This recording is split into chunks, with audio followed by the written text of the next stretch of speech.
ये हो गया y डॉट r। अब r क्या है ना, रेडियस ऑफ कर्वेचर, ठीक है ना।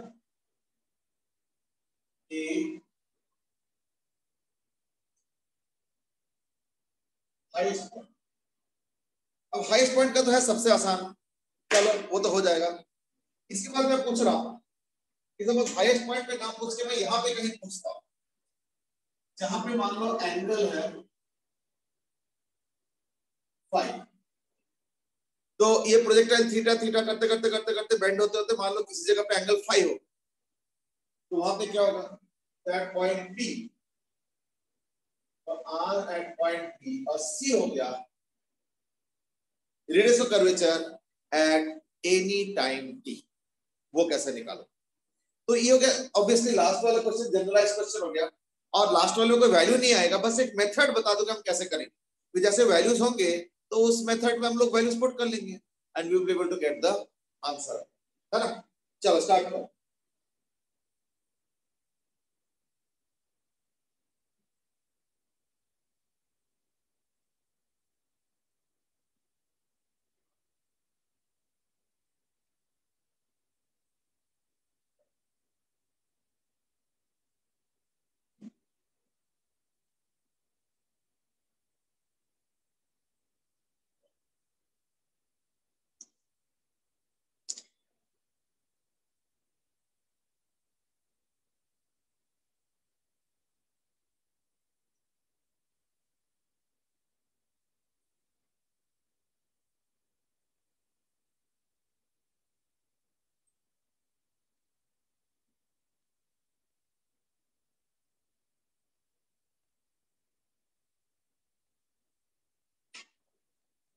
I know that the first one is the easiest one.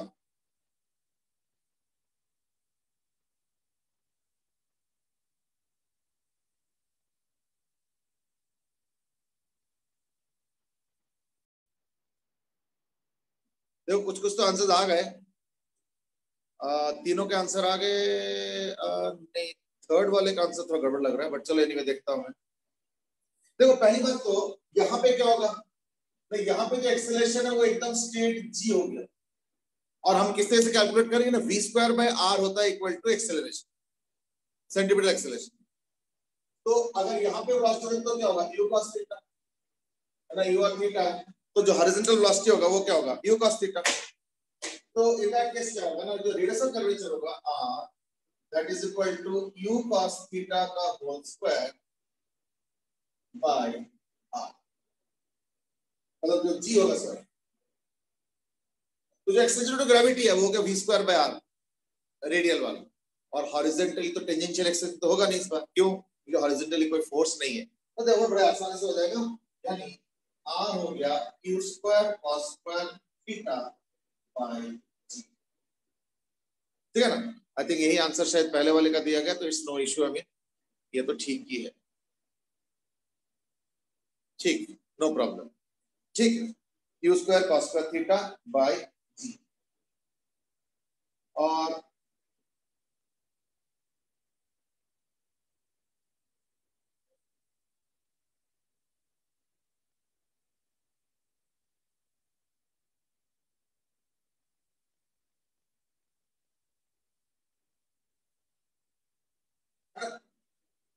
अगर यहाँ पे मैं देखता हूँ इन दैट केस, क्या देखो ये जो पॉइंट P है ना, यहाँ पे तो G है, तो एक कंपोनेंट इसका परपेंडिकुलर होगा, वो कैसे निकलेगा ना, ये तो 90 माइनस 5 है, 5 ये क्या होगा 5 हो गया, तो ये अगर G होता है तो इसका ये वाला कंपोनेंट कौन सा हो गया ना, G cos 5, ठीक है ना। इसके अलावा जो कंपोनेंट होगा G cos 5, और उसका स्पीड क्या होगा ये निकालना है। चलो ठीक है, लेट्स से इसका स्पीड है वहां पे सपोज v ले लेता हूं अभी, इन दैट केस क्या होगा, v square by r is equal to उसका रेडियल, रेडियल बोलते क्या होगा इस केस में ना, g cos 5 हो गया इक्वल टू g cos 5, यानी r हो गया equal to v square by g cos 5। ये क्या बड़े बड़े को, ये तो r हुआ, लेकिन उसमें तो v है, v तो दिया नहीं है ना क्वेश्चन में, क्वेश्चन में सिर्फ फाई एंगल दिया हुआ है, लेकिन हमें पता है कि हॉरिजॉन्टल कंपोनेंट बराबर होता है, तो therefore v cos phi has to be equal to q cos theta, यानी v के जगह लिख लो q cos theta by cos, यानी therefore r is equal to v square यानी u square cos square theta by cos square phi इधर एक और इधर, यानी g cos cube phi। ठीक है, देख लो अच्छे से।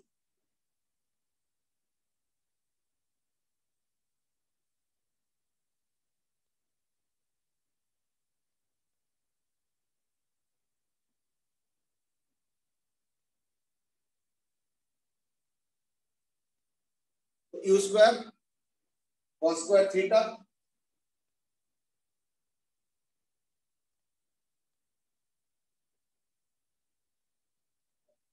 by cos cube phi।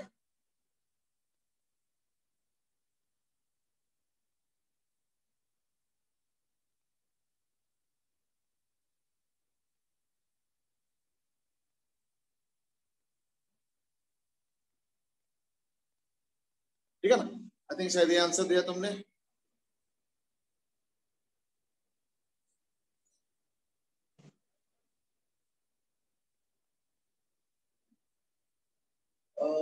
tan square phi नहीं है बेटे, शायद tan स्क्वायर फाई दिया मैं देख रहा हूँ बाय जी, tan स्क्वायर फाई नहीं है, ये हो जाएगा g cos क्यूब फाई। ठीक है ना, तो थोड़े से चेंज है जो भी है देख, और कैलकुलेशन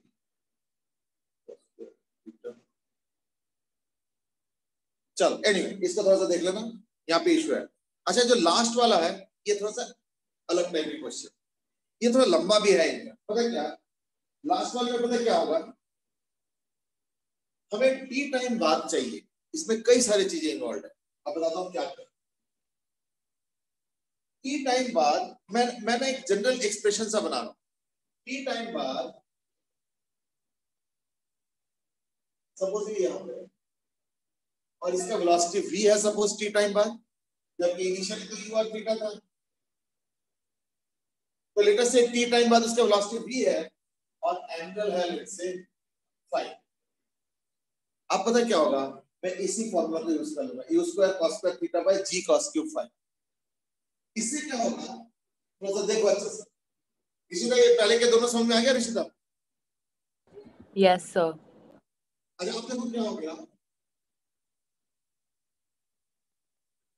v चाहिए मुझे, तो वेलोसिटी आफ्टर टाइम टी तो हमें पता है, वेलोसिटी आफ्टर टाइम टी का फॉर्मूला क्या है, वेलोसिटी आफ्टर टाइम टी का फॉर्मूला होता है q cos थीटा i क्या plus u sin theta minus gt j का, और after time t tan phi क्या होगा, उससे फाई आ जाएगा, तो फाई क्या होगा tan इनवर्स ऑफ यही होगा y by x, ये y component x component tan inverse of u sin theta minus g y inverse.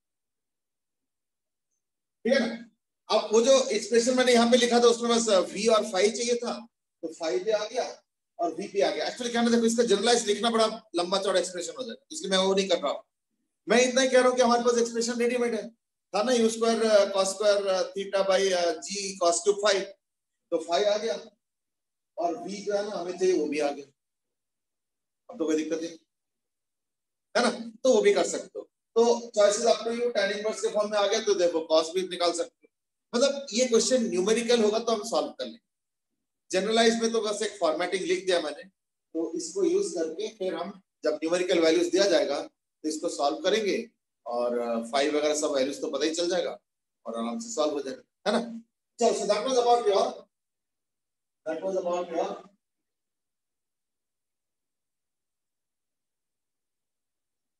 General idea कि हम रेडियस ऑफ कर्वेचर कैसे फाइंड कर सकते हैं, ठीक है ना। अब हम आगे बढ़ते हैं।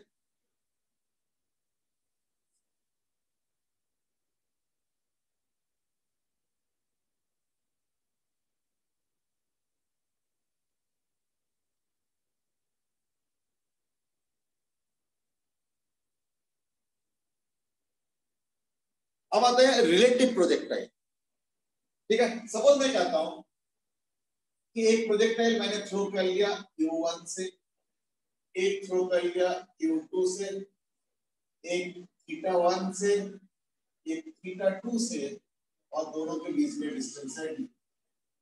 ये दिया हुआ U1 θ1, U2 θ2, और तुमको क्या बताना है, तुमको बताना है what is the condition that these two projectiles meet mid-air, यानी हवा में बीच में कहीं पे ये दोनों कोलाइड करें। यहां से स्टार्ट किया मैंने, तो ये हवा में बीच में कहीं कोलाइड कर। What is the condition required? चलो गो अहेड करो, टेल मी द कंडीशन।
तो पहली बात तो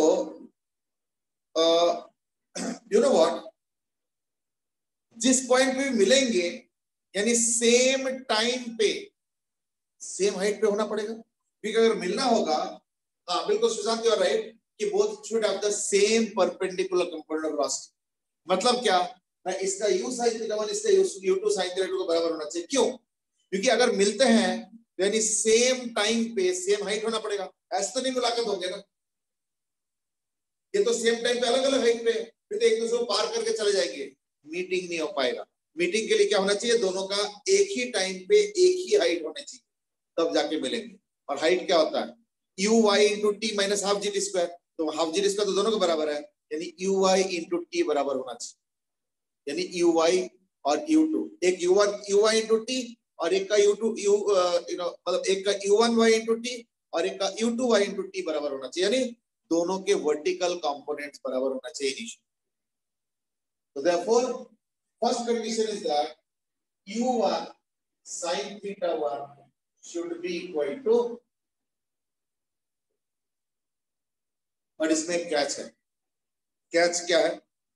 कैच ये है कि अगर ये दोनों वर्टिकल कंपोनेंट बराबर हो जाएगा तो क्या तुम गारंटी दे पाओगे? क्या तुम गारंटी दे पाओगे? Answer is no. Answer is no. क्यों? क्योंकि ऐसे भी तो हो सकता है कि ये ऐसे जाकर मिल रहा हो।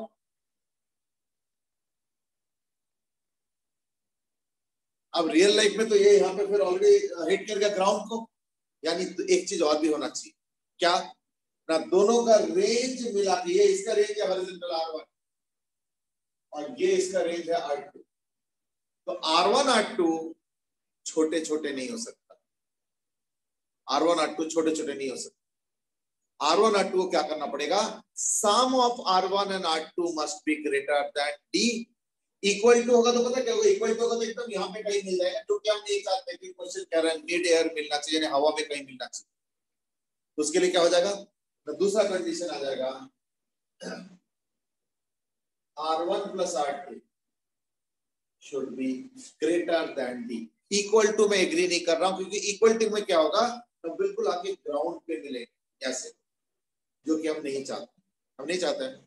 तो therefore R1 plus R2 equal to D नहीं, इक्वल टू में ग्राउंड पे मिलेंगे, हम ले रहे हैं R1 plus R2 greater than D, तब जाके हो पाएगा। यहाँ पे देखो R1 और R2 मिला के लेस देन D हो गया, इसलिए देखो ये भी जमीन पे गिर जाएगा, ये भी जमीन पे गिर जाएगा। इनके मुलाकात यहाँ पे होने वाला था, पर वहां तक पहुंच ही नहीं पाए, उसके पहले जमीन पे टकरा जाएगा, फिर क्या होगा, है या नहीं? That's the problem. ठीक है,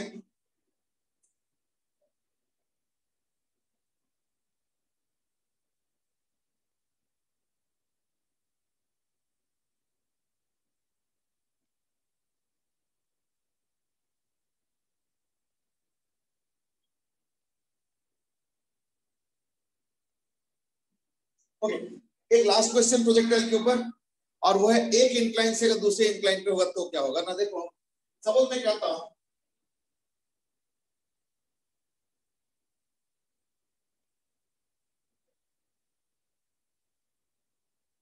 ये काम करो, लेट्स स्टार्ट लाइक दिस, ये थीटा है,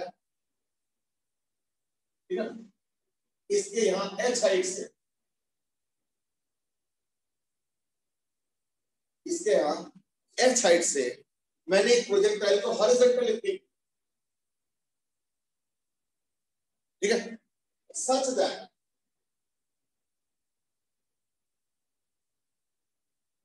ये बिल्कुल जाके परपेंडिकुलरली हिट करे।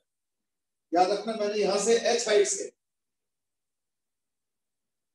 और ये थीटा एंगल पे है, तो यहां से हॉरिजॉन्टली लॉन्च किया, ये घूमते घूमते घूमते ऐसे गया, और ये परपेंडिकुलरली सपोज लैंड कर रहा, तो find you if the projectile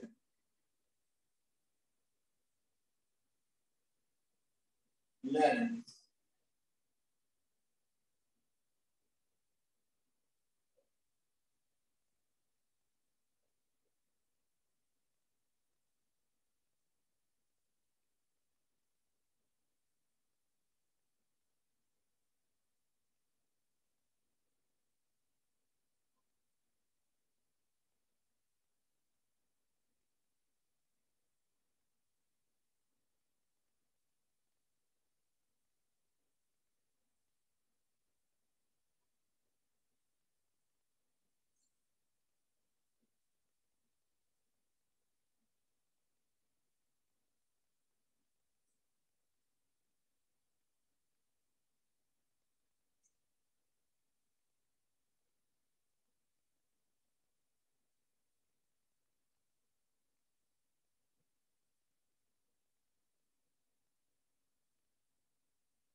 तो क्या वेलोसिटी होना चाहिए, सो दैट ये याद रखना एक ही जगह से है ये थीटा,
ओके। देखो let's make a beginning here, तो उससे ना थोड़ा सा आइडिया लग जाएगा एग्जैक्टली अप्रोच कैसे करना है। पता है क्या करेंगे ना, मैं ना यहाँ से परपेंडिकुलर ड्रॉप कर, ठीक है ना, और ये जरा सोचो, अगर ये थीटा होगा तो 90 माइनस थीटा होगा, तो ये तो 90 है, ये 90 माइनस थीटा, ये होगा थीटा, ये हो जाएगा 90 माइनस थीटा, ये हो जाएगा थीटा। इसके पैरेलल एक लाइन ड्रॉ करो, ठीक है। तो इसके पैरेलल मतलब अब इसके फिर ये अगर ये हो गया थीटा, तो क्या होगा, नहीं ये जो u है इसका एक कंपोनेंट यहाँ पे आ गया, that is q cos theta, और इधर हो गया q sin थीटा। आ गया ना। अब देखो जरा, ये थीटा के वजह से एक्सेलेरेशन को भी कंपोनेंट कर लो, तो कैसे कंपोनेंट होगा ना, ये होता है हमेशा g sin थीटा, ये हो गया g cos थीटा। तो जरा सोचो, इसका जो हॉरिजॉन्टल कंपोनेंट वो है u cos थीटा, लेकिन क्योंकि परपेंडिकुलर रीड कर रहा है, तो यहाँ पे अगर मैं इसमें x मान लूंगा और ये y होगी, तो ये y और ये पैरेलल टू y है, तो x कंपोनेंट इनिशियली क्या u cos थीटा, लेकिन क्योंकि ये परपेंडिकुलर लैंड कर रहा है, यानी यहाँ पे x कंपोनेंट जो वेलोसिटी का होता है वो 0 हो जाएगा एट द लैंडिंग पॉइंट, और एक्सेलरेशन क्या है g sin theta, initial velocity क्या है u cos थीटा। तो देयरफॉर मैं लिख सकता हूं u cos थीटा माइनस, ये देखो इसके अलावा initial velocity u cos theta और एक्सेलरेशन g sin थीटा, यानी वेलोसिटी क्या होगा after time t minus g sin theta into t must be equal to 0। क्यों? क्योंकि लैंडिंग परपेंडिकुलर हो रहा है। तो लैंडिंग परपेंडिकुलर का मतलब क्या होता है, इसके अलावा कोई कंपोनेंट ऑफ वेलोसिटी नहीं होने चाहिए, तो उससे क्या होगा t आ गया, यानी t is equal to u cos theta by g sin theta, यानी u cot theta by g। now you might say चलो ठीक है t हमने निकाल लिया, उससे क्या होगा, अब देखो यहाँ पे इनिशियल वेलोसिटी क्या है u sin थीटा, और अगर ये h होता और ये थीटा होता तो ये वर्टिकली कितना डिस्टेंस कवर किया h cos थीटा, तो वर्टिकल डिस्टेंस जो h cos थीटा कवर किया इसने, तो उसमें लगा दो s equal to ut plus half at square, तो s बोलते क्या हो गया h cos theta is equal to u बोलते क्या u sin theta is equal to u sin theta into t, t क्या है u cot theta by g, u cot theta by g minus half at square, पर a कितना होगा g cos theta, ध्यान रखना minus minus half a यानी g cos theta, क्योंकि इसके अलावा एक्सेलरेशन तो g cos थीटा है ना, सॉरी माइनस नहीं सॉरी प्लस, क्यों क्योंकि वेलोसिटी और एक्सेलरेशन दोनों इस तरफ है, तो इसलिए ऐड अप हो रहा है, तो ut t तो यहीं से लिखा है प्लस हाफ g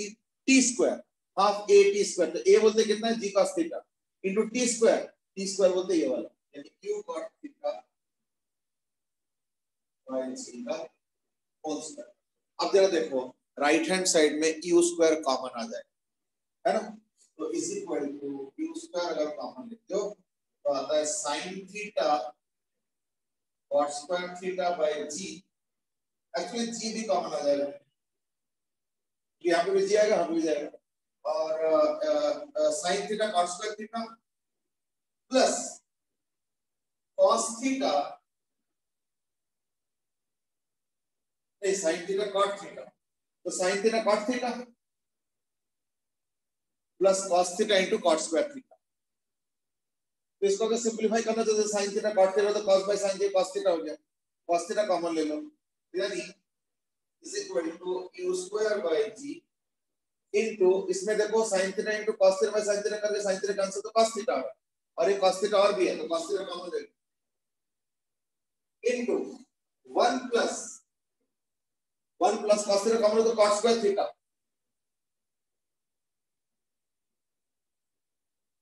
तो cot स्क्वायर थीटा क्या हो जाएगा 1 प्लस cot स्क्वायर थीटा क्या होता है cosec स्क्वायर थीटा, और cosec होता है 1 बाय sin स्क्वायर थीटा, तो चलो इतना ही रहने दो, cot square theta cosec square theta is equal to q square by g into cos theta into cosec square, अब तो ये आ जाएगा, और देखो इधर भी एक cos theta h cos theta, तो cos थीटा भी कैंसिल हो, यानी फाइनली q कितना आ गया under root of gh into ये कोसेक स्क्वायर थीटा उधर जाएगा तो क्या होगा, साइन स्क्वायर थीटा।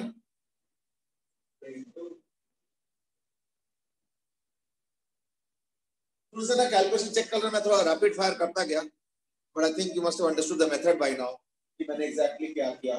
तो सबसे पहले जो इंपॉर्टेंट बात था वो था कि जब ये परपेंडिकुलर लैंड करेगा, इसके मतलब उसके इंक्लाइन प्लेन के अलोंग उसका जो वेलोसिटी कंपोनेंट होगा वो जीरो होगा। इसलिए मैंने पहले एक्सिस अलोंग द इंक्लाइन और परपेंडिकुलर टू द इंक्लाइन ऐसे सेट किया था कि उसी में हमें फायदा मिलता है।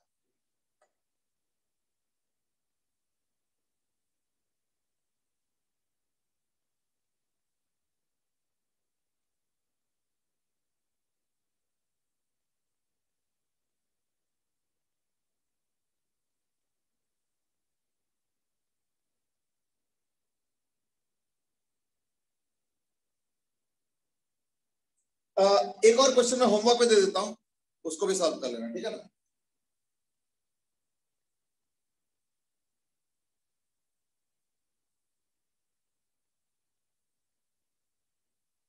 और वो है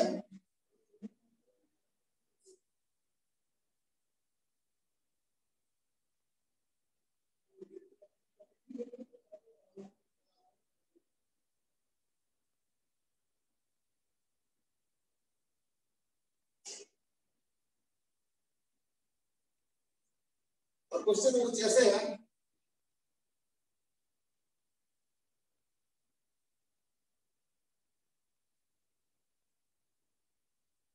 ठीक है ना, और यहां से कुछ डिस्टेंस दूर यानी h है, ठीक है ना। और क्वेश्चन इज कि कैसे थ्रो किया था u, है ना, u कितने से थ्रो किया जाए सो दैट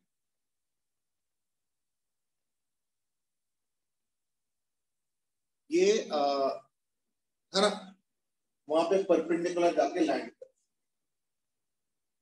फाइंड u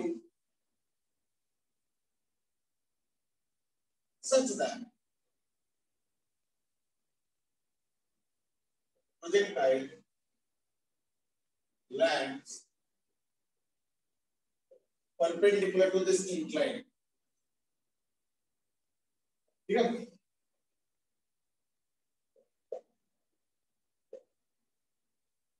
अच्छा एक छोटा सा चीज पूछना था मुझे, ठीक है ना। ये बता दो कि सुशांत की अच्छा तुमने कुछ आंसर भी भेजे हैं, अच्छा ये पिछले वाले का था। सुशांत ये बताओ कि तुम्हारे वो क्या है, फिजिकल एजुकेशन का पेपर कब है। तो ये एक क्वेश्चन हो गया और इसको एज अ होमवर्क ट्रीट कर लो और फिर नेक्स्ट क्लास में हम लोग इसको डिस्कस करेंगे। एक लास्ट क्वेश्चन पूछेंगे एंड दैट इज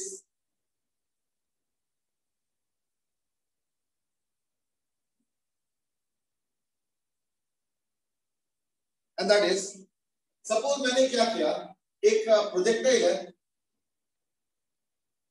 एक इंक्लाइन है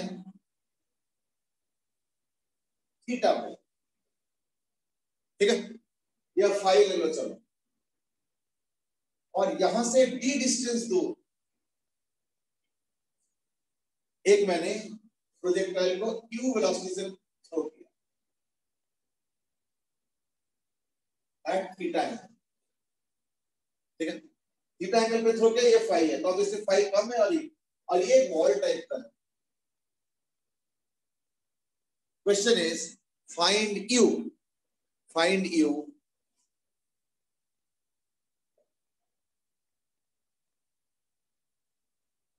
such that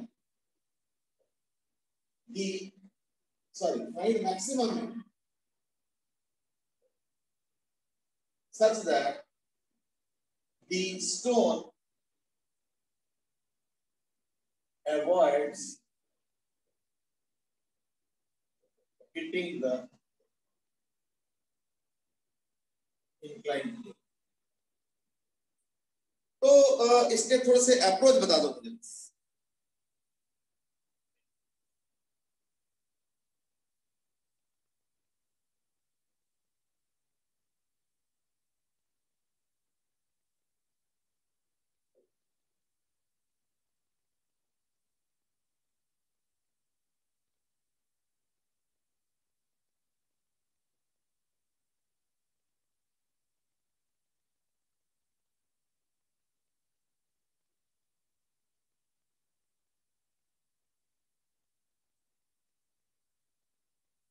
सर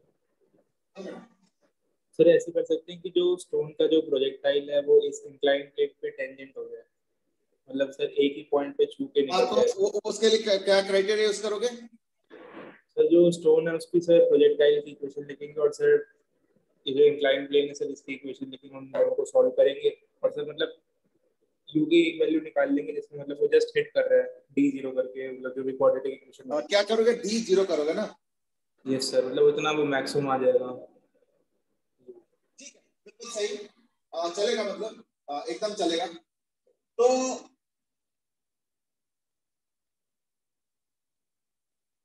इसीलिए क्या है ना, देखो एक तरीका तो ये होता है कि मैं काम करता हूं, मैं यहाँ पे ओरिजिन ले लेता हूं, ठीक है ना?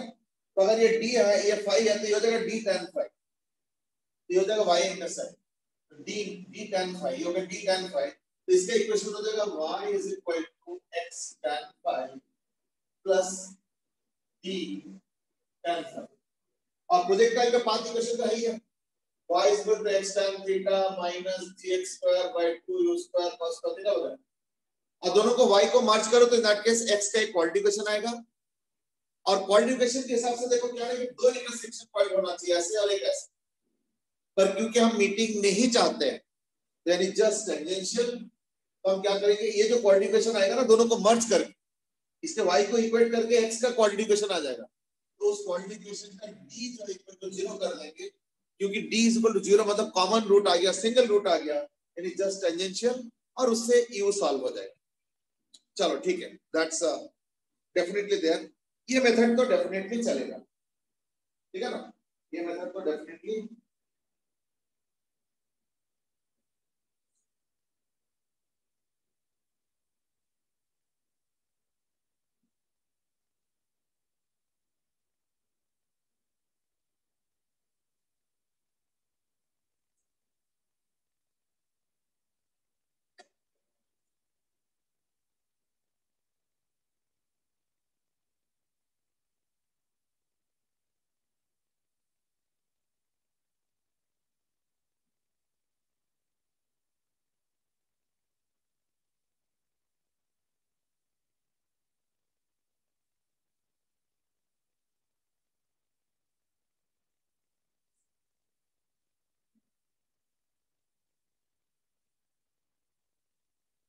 और एक चीज और जरा फील करो, एक चीज और जरा फील करो कि अगर ये d है और अगर ये फाइव है, तो ये तो हो गया d टाइम,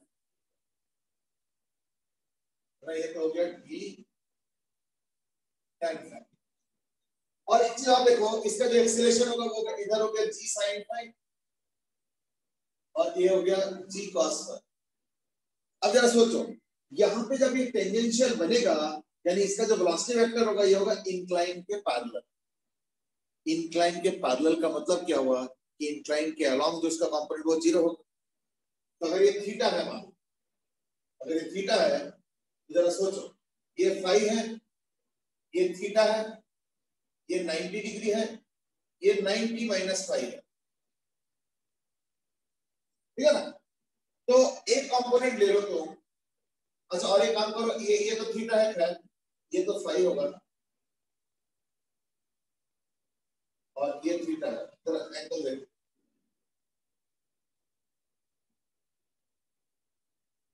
ये थीटा है, तो ये कितना हो गया,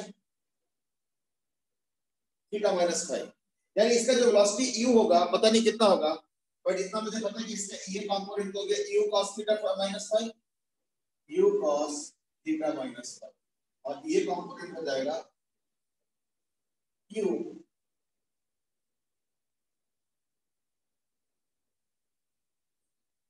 तो ये हो गया u cos theta minus five, हो गया u sin theta minus five, आ गया ना?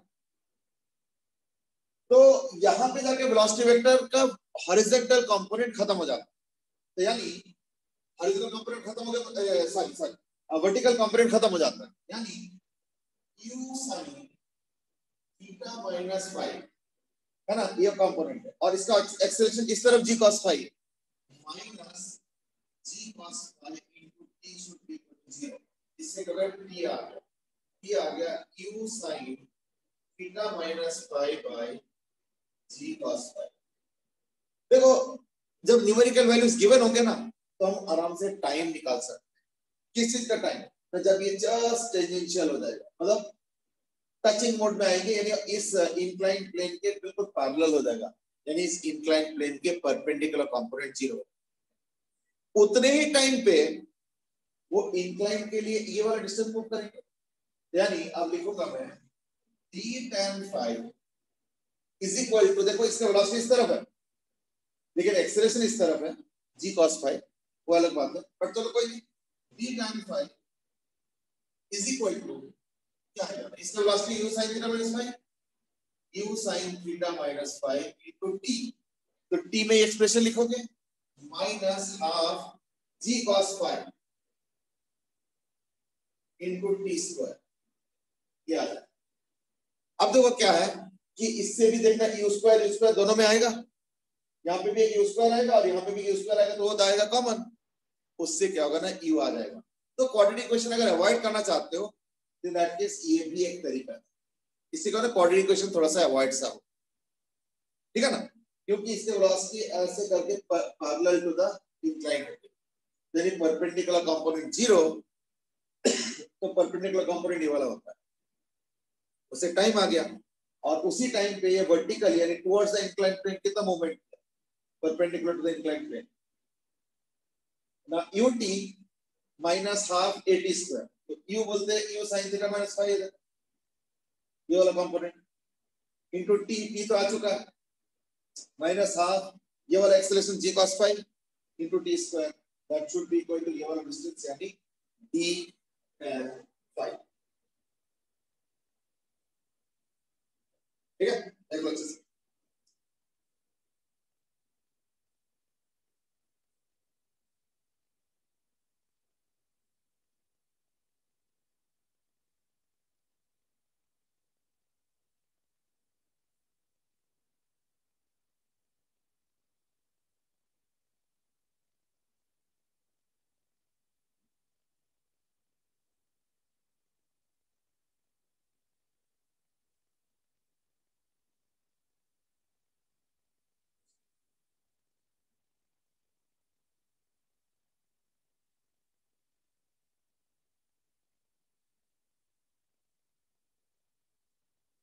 देख लो,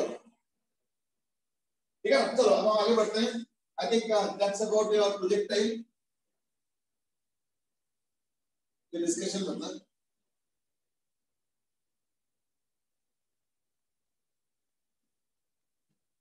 now we'll start our discussion on laws of motion। Laws of motion में देखो बेसिक जो इक्वेशन है वो तो चलो ठीक है, हम बेसिकली कनेक्टेड बॉडीज पे ज्यादा फोकस करें, है ना। तो कनेक्टेड बॉडीज में क्या आता है ना, मैं एक सिंपल सा क्वेश्चन से स्टार्ट करता हूं और फिर उसको धीरे धीरे ग्रेजुएट करेंगे। दैट इज कि मान लो एक ऐसे बॉडी और उसमें कई सारे पुलिस लगा दिया गया,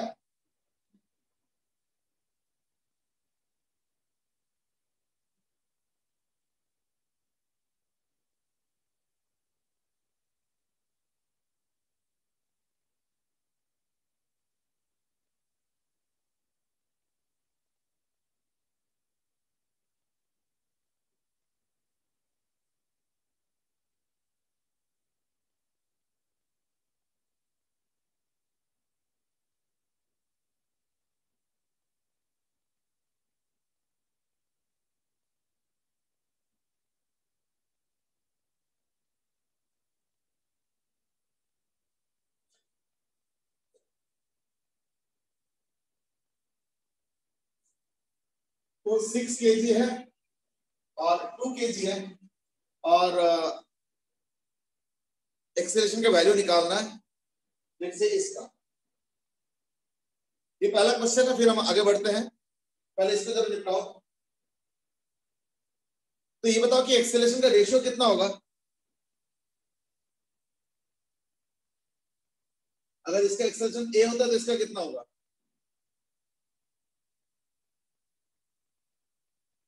ऋषिता बता सकते हो बेटे, एक्सेलरेशन अगर इसका ए होता तो उसका कितना होगा।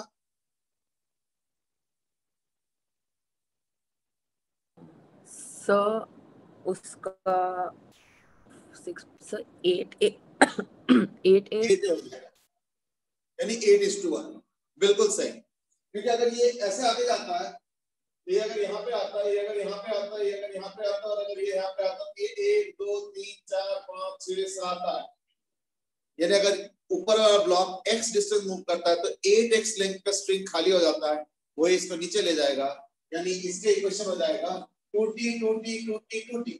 अगर इसका इक्वेशन है t मान लो, तो यहाँ पे तो 2t 2t करके टेंशन होगा, यानी 8 times t is equal to 6 into 8 हो गया। और इसका क्या होगा, 20 minus t is equal to 2 into 8। Equation आ गया। अच्छा, अब हम थोड़ा से आगे बढ़ते हैं जल्दी जल्दी। सपोज आप मैं कर देता हूं,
अगर इसका एक्सेलरेशन a होता है तो इसका कितना हो जाएगा,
इस बार रेशियो क्या हो जाएगा एक्सेलरेशन के, सर वो मास नहीं चाहिए उनका।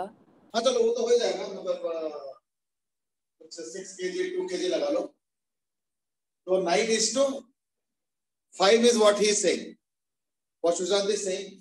तो बेसिकली क्या ना कि हमें टेंशन के ऑपोजिट रेशियो देखना होता है ना, तो यहाँ पे टेंशन कितना हो गया, 2t 2t 2t 2t और एक t है, ये 2t वाले हैं, इसके ऊपर जो टेंशन आ रहा है 9 टाइम्स t, और इसमें क्या होगा, तो यहाँ पे t आएगा, यहाँ पे 2t और यहाँ पे 2, यानी एक्सेलरेशन का जो रेशियो आएगा वो आएगा, इसका टेंशन 9 है तो उसका एक्सेलरेशन 9 होगा, और इसका टेंशन 5 है तो उसका एक्सेलरेशन 5 होगा, यानी 5:9, इसका 5 और इसका सॉरी इसका 9 उल्टा बोल रहा हूँ, इसका 5 और इसका 9, यानी अगर इसके अगर मान लो a होता है, इसका हो जाएगा 9/5, बता सकते हैं इसका इक्वेशन क्या होगा, 9 times t is equal to 6 और इसका हो जाएगा 20 माइनस 5 times t is equal to 2 into 9/5 a. ठीक है ना? चलो थोड़ा सा और कनेक्टेड बॉडीज को लेके आगे बढ़े।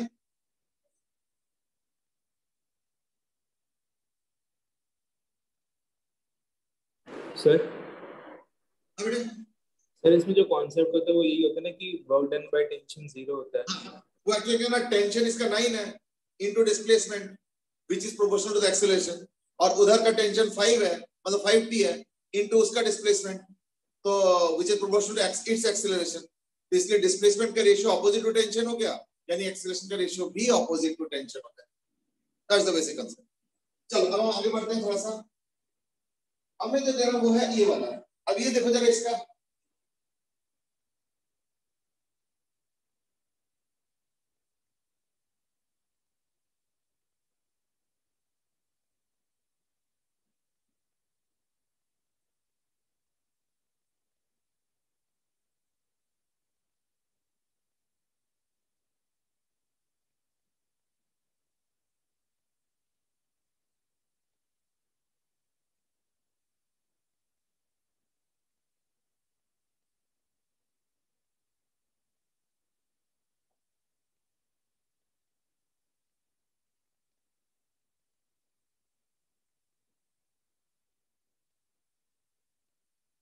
जैसे मैंने इसके पहले इक्वेशन लिख रहा था ना कि इतना times tension is equal to ये एक्सेलरेशन एंड ऑल, इसमें भी इक्वेशन लिख दो बस। ये सिस्टम है और इसमें तुमको इक्वेशन लिखना है कि टेंशन और एक्सेलरेशन किस तरीके से आपस में कोरिलेटेड होंगे, है ना? चलो गो अहेड।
इक्वेशन अगर बन गया तो एक बार बता देते हैं। अच्छा कुछ तो लिखा है 31 टाइम्स, ठीक है। नहीं बेसिकली क्या ना, देखो अगर इसका टेंशन टी होता है, ये भी टी होगा, और अगर इसका टी होता है तो इसका तो 2t होगा ना, यानी ये हो गया 2t। तो अगर इसका 2t होता तो क्या हो गया, 4 टाइम्स टी होगा। ये क्या होगा, 4 टाइम्स टी हो गया।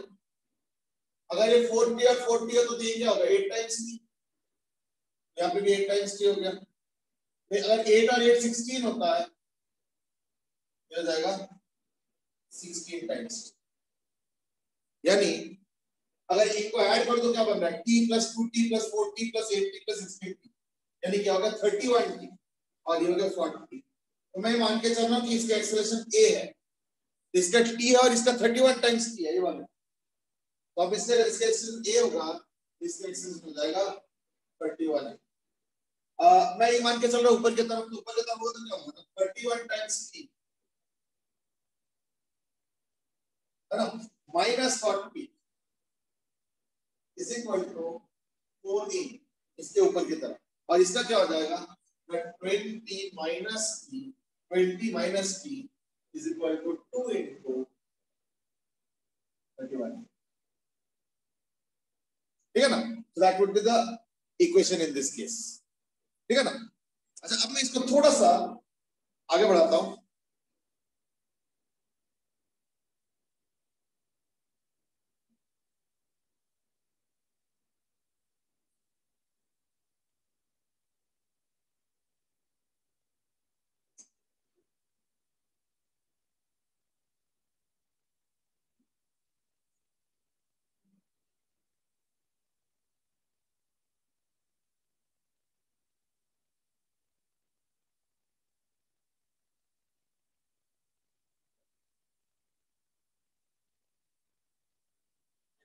अब मैं क्वेश्चन थोड़ा चेंज कर देता हूं।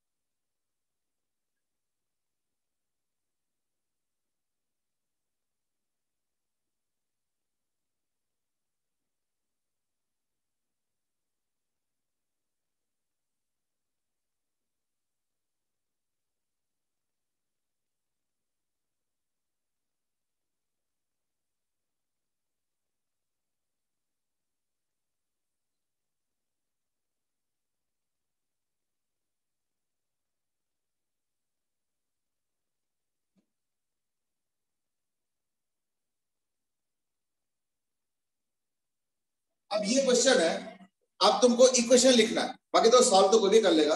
इक्वेशन लिख के दिखा दो कि इनके इक्वेशंस क्या होंगे। अब ना 2 ऑब्जेक्ट्स नहीं है, ठीक है ना, अब 3 ऑब्जेक्ट्स, एक 2 kg, एक 4 kg और एक 3 kg। तो तुमको तीनों का इक्वेशन लिखना, ठीक है ना। स्टार्ट करो।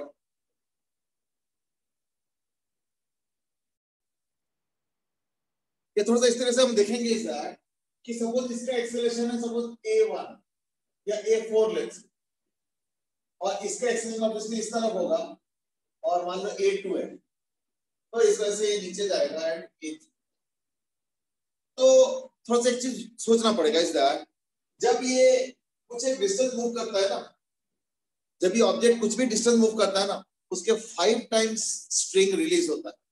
अगर मान लो ये x डिस्टेंस मूव करता है तो मान लो पुल यहाँ चला गया, ये पुल यहाँ चला गया और ये वाला पॉइंट x चला गया, तो इस x के चक्कर में 1 2 3 4 और यहाँ पे 5, यानी इधर वाला ब्लॉक अगर x डिस्टेंस चलता है तो 5x डिस्टेंस या 5x लेंथ के बराबर का स्ट्रिंग रिलीज होता है।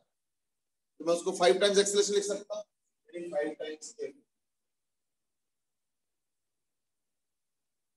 हो गया 5 टाइम्स f4। अच्छा इसका क्या है, सपोज अगर ये x डिस्टेंस जाता है तो देखो यहाँ पे 2x और 2x यानी 4x डिस्टेंस का थ्रेड रिलीज होता है, तो प्लस 4 टाइम्स a2। और अगर ये a3 जाता है तो इन दैट केस एक तो ट्वाइस यहाँ पे और एक सिंगल यहाँ पे, यानी 3 टाइम्स थ्रेड एब्सॉर्ब होता है, यानी that will be equal to 3 times a3। ये हो गया इसका मेजर इक्वेशन, जो असली इक्वेशन है, जो कि जिसको हम लोग बोलते हैं कंस्ट्रेंट इक्वेशन, है ना। आई थिंक तुमने भी शायद ऐसे कुछ लिखा है, मैंने भी देखा बट एग्जैक्टली पढ़ा नहीं मैं। हाँ वही हो रहा है, आई थिंक शायद एबीसी लिख रहा हूं। तो 5 times a4 plus 4 times a2 is equal to 3 times a3। ये एग्जैक्टली इसका रिलेशनशिप है, एकदम सही लिखा है। और अब तो आई थिंक इक्वेशन लिखना आसान हो गया। क्या हो जाएगा, इसका हो गया t 2t और 2t यानी 5 times t is equal to 4a। और इसका हो जाएगा क्या, 2t तो 4 times t is equal to 2a2, यानी a2 और a4 भी अब अच्छे से आपस में रिलेटेड। और उसका तो हो जाएगा 30 माइनस 3t, क्यों, इधर 2t और इधर t तो 3t, तो इज इक्वल टू 3 into 8 और एक इक्वेशन तो ये। तो 4 इक्वेशन 4 अननोन, 3 बॉडीज के 3 एक्सेलरेशंस अननोन है, ठीक है ना। 3 बॉडीज के 3 एक्सेलरेशंस अननोन हो गया और एक टेंशन अननोन, तो सब मिला जुला के नेट 4 इक्वेशन और 4 अननोन, ठीक है ना। देख लो, ठीक है। चलो ठीक है, so that was about your some questions based on Newton's law and constraint equation। अभी अगले क्लास में यानी कल के क्लास में हम लोग फिर डिस्कस करेंगे अबाउट फ्रिक्शन। तो कल का क्लास कोशिश करता हूं कि मैं ऑफलाइन हो जाए, और अगर बाय चांस ऑफलाइन नहीं हो पाता तो इन दैट केस ऑनलाइन वाला ऑप्शन तो हमेशा ही खुला है। तो जैसे भी डेवलपमेंट होता है मैं बता दूंगा, ठीक है, मैं मैसेज कर दूंगा, ठीक है ना। तो आज हमने मेनली कंस्ट्रेंट इक्वेशन पे डिस्कस किया, थोड़े से और कंस्ट्रेंट इक्वेशन हम डिस्कस करेंगे जिसमें डिफरेंशियल कैलकुलस यूज करेंगे, और उसके बाद हम लोग डिस्कस करेंगे अबाउट फ्रिक्शन, ठीक है ना। चलो आज के लिए इतना ही, will stop here, will continue tomorrow. कल ऑफलाइन ऑनलाइन जो भी होगा मैं दोपहर तक जो है ना इंटीमेट कर दूंगा मैसेज पे, ठीक है ना। चलो आज के लिए इतना ही, फिर have a good day, bye bye, good night. Thank you sir. Thank you sir. Thank you बेटे, गुड नाइट।